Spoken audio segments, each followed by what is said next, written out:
Whether you're a photography enthusiast or in a bind and unable to get your photographer over to your new listing in time, these basic techniques will help you take better real estate photos.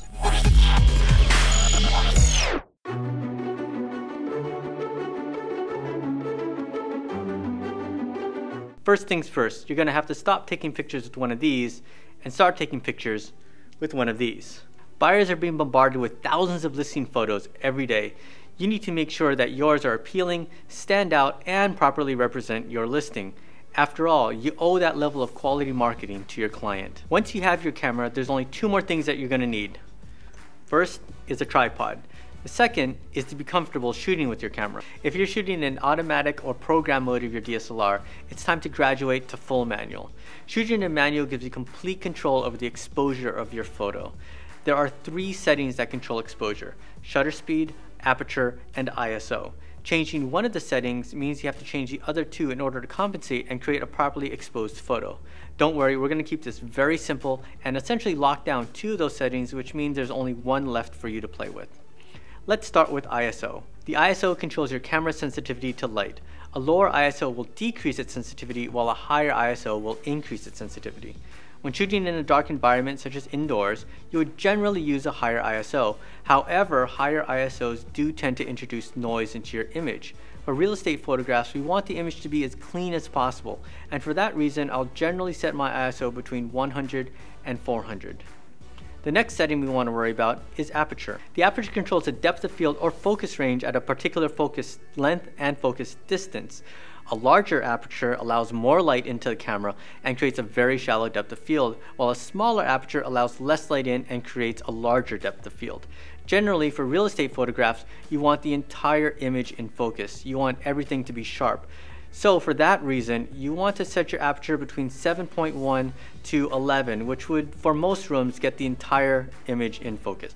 Now that we've essentially locked down two of the three settings, we've locked down the ISO to around 100 to 400 and your aperture to around 7.1 to 11, that gives us one setting to play around with: the shutter speed. The shutter speed controls the amount of time the shutters open in order to capture light. A faster shutter speed lets less light in but can freeze motion, while a longer shutter speed allows more light in but can also cause blur.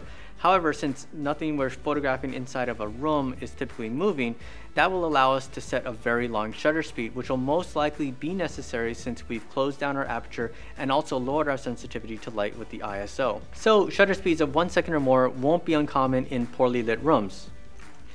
Thus the tripod. Trying to handhold your camera with a slow shutter speed can introduce camera shake into your image, which would cause blurring. When setting my shutter speed, I tend to allow a slight amount of overexposure, also known as exposing to the right or ETTR.